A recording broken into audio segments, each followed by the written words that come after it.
This is Business is War, Episode 2, all things business, all things small business. And my name is Elliot Foreman, and this is... Roland Cager. How's everybody doing today? So listen, what's up with you, man? I'm pretty good. How you doing today, Elliot? All right, listen, I want to dive in and talk about everything business because I think that it's not talked about enough because business is the economic backbone, the drive of America. And so as small business goes, so does the country go. And so I know that a lot of things are happening on the big scale, but on the small scale, we need to discuss it in detail. And today we're going to try to do just a little bit of that. Well, that sounds exciting. I'm ready to dive into that. So what's our first topic? The first topic is what we're going to get into is all things business, local and national. Is there anywhere you want to start in particular? Anything comes to mind? Where would you like to begin? So I know that the country is having a revenge tour when it comes to politics and things like that. And so what that really means is that everybody that was supposed to get rich the first, the second, the third go around, they're definitely getting rich now. The wealth gap is just growing immensely, meaning that the poor are getting poorer, the rich are getting richer. The value of the dollar is in the trash can. The political implications are all over the world. And so it's like, how does the small person making less than $100,000 a household survive? The answer is barely. That's heavy. And the reason it's heavy is because as we go into summer, the cost of fuel is going to have to go up. The value of the dollar is not what it used to be. I know that the gas price is kind of been stable for the last couple of years, but by and large, the access to the dollar isn't what it used to be. People still feel gas prices. I mean, regardless of the price, people still feel it. So just think about it. 1975 and 2025, those are two very different years. So if I had to think, people are not having kids as much because the cost of raising a kid, the responsibility that comes with it, people are now more educated. They're not just out here having sex and kids popping up anymore. Birth control has been a game changer, and now you're having 5 and 6 and 7 generations of women that have access to birth control. So guess what? The mortality rate for kids, the birth rate for kids is going down.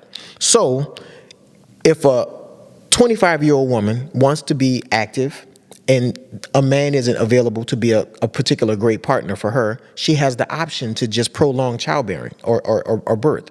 And so now you got fewer people having kids because the cost of raising children just isn't what it used to be. And watch this, I hate to say it, but the benefit to that woman of having a child and a husband and the whole thing, that dynamic just done turned upside down. That's a heavy choice that many people are faced with. I'm sure the listeners and viewers that resonates with them. So I mean, think about it. You're in college.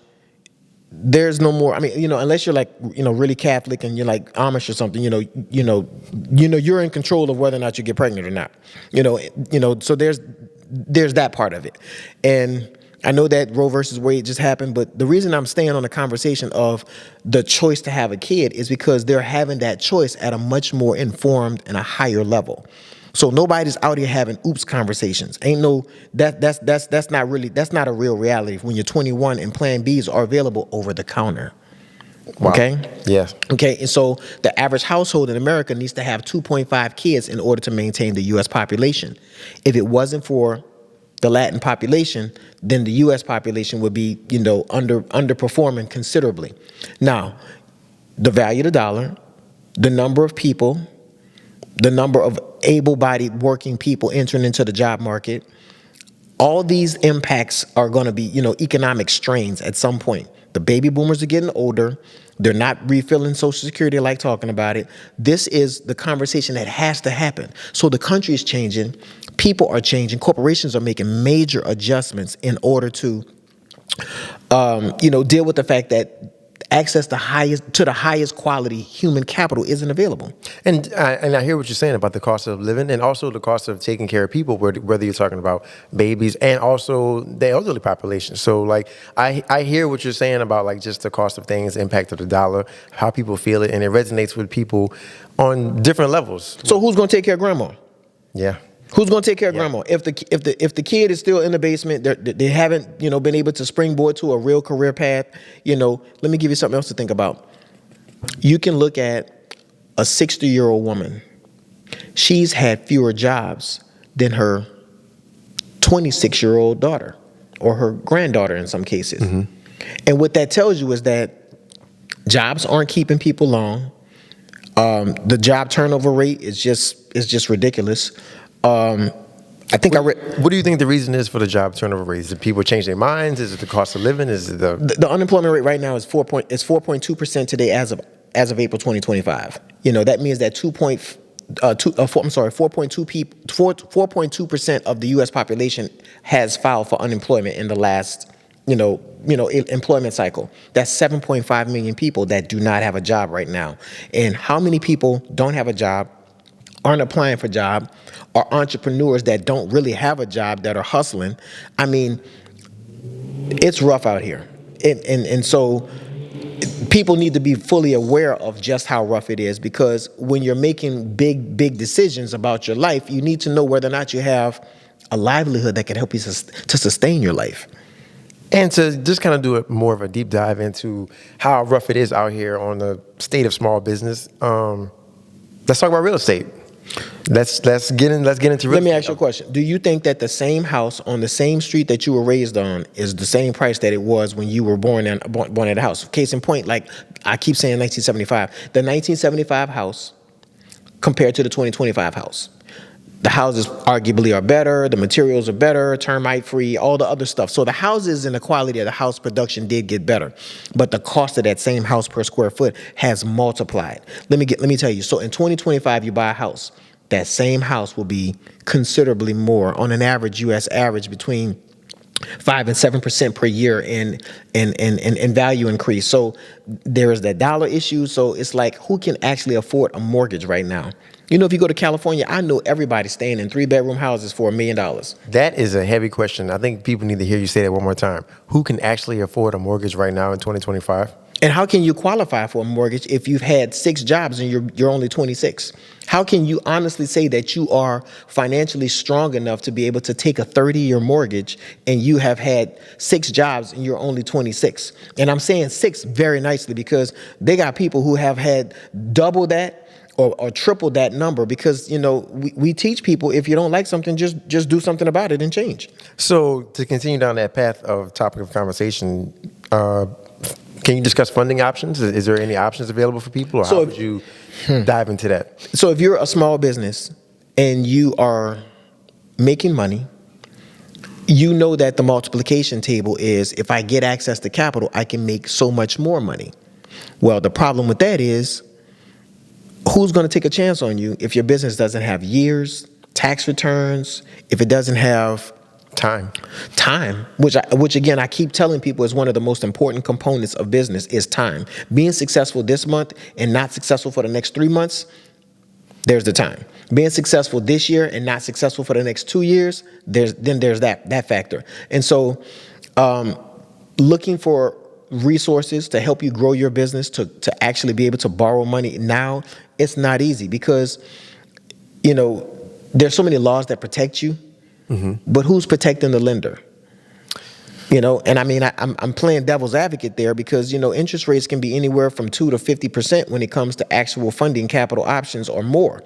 But again, what's the likelihood of not paying back? That seems like a question I think most people don't really focus on, because you want to focus on yourself and how am I going to benefit myself? But you bring up the question of who's going to protect the lender.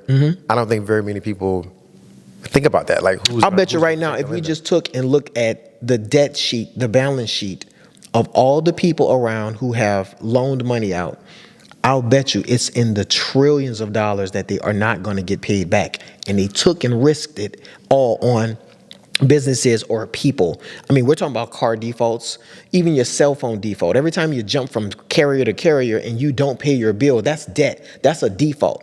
Every time you are late on your credit card payment and they give you some grace and maybe add a late payment fee and extended an interest rate, that's arguably a default type of scenario. So I'm saying, who's protecting the person that's loaning the money? And, are you the type of person that someone would want to loan money to?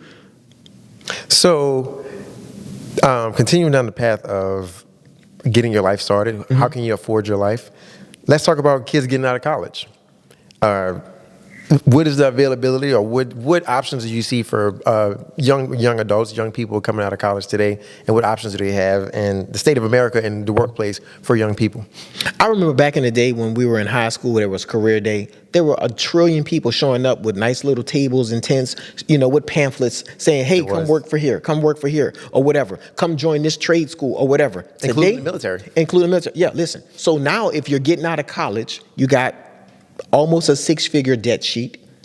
Okay, and you're going to put a 7 or 8% interest on that, and you better hope that you don't default because now it's on your credit report. But Big number. Who's showing up saying, please come work for us? What Fortune 500, 200, 300, 100, which companies are out here actively hiring people and saying that there's a safe place for you to land here? So you're 25, you got a marketing degree and a minor in business, and you have $90,000 in student loans from your local state university, and you don't want to go back home to mom's basement. Where are you going to go get a job at? So would you say that contributes to the unemployed people, or how would you differ that the person who's having difficulty getting started versus the person who just doesn't have? I don't think they're even filing for unemployment because they can't get jobs. Okay. Because we all know that more than half of the people who graduate don't get jobs in their graduated degree. So it's like, what are we doing? If these companies are so hell-bent on driving AI to the forefront and just innovation and, efficiency and all these other things, they're removing the human component from the workforce. And so I see this, it's been happening, death by 1,000 cuts. It's a small ship turn, but hear me clearly. The job market is not a safe place anymore. There are not enough great options. Like when you're shooting a basketball team, fielding a basketball team or a football team, you take the best candidates that are available. And what about everybody else? Well, there's got to be somewhere for the average human being, the average American citizen, to go get an average job, making an average wage. Even if they got to get 2 part-time jobs, what are they doing? When you say the word average, I think most people probably sometimes take average as a negative connotation, like a negative tone. But can you explain more about average? You shouldn't feel that way. There are 8 billion people on the planet. Yeah. Everybody is not going to be a 1% maximum level thinker, a person that can jump over, leap tall buildings in a single bound, that can swim for hours upon hours. It doesn't really work like that. So what happens is this. The average person, and I say average only meaning that your skills are within the average parameter of everyday of being a human being. Of just being a human being. Mm-hmm. And we're talking about soft skills like making drinks, obviously bartending is a skill, but when I say average skills, I mean like following instructions. Yeah. That's an average skill, and being able to communicate. All those are things. And so we just got to do a better job. We just have to do a better job of making sure that people have a place to work, have a place to go, and have a place to feel like they can build something. Let me give you something else to think about. If you look at Motortown, USA, Detroit, big 3 automakers. Yeah. There was a thriving, booming economy that came out of the Midwest. It's not there anymore. Them jobs are not there anymore because they either shipped them to Mexico or they've just made the plants so much more efficient that people don't have anything to do. Back in the day, watch this. The forklift put a lot of dudes on the dock out of work. That's a heavy one. You understand what I'm saying? That's a heavy one, yeah. The forklift put a lot of people out of work. And I speak about the innovation and how things have changed. Come on, the locomotive, the train. The efficiency. I mean, it just, you can't compete with a machine. And so what do you think? We can't compete with AI? The human being cannot compete with AI.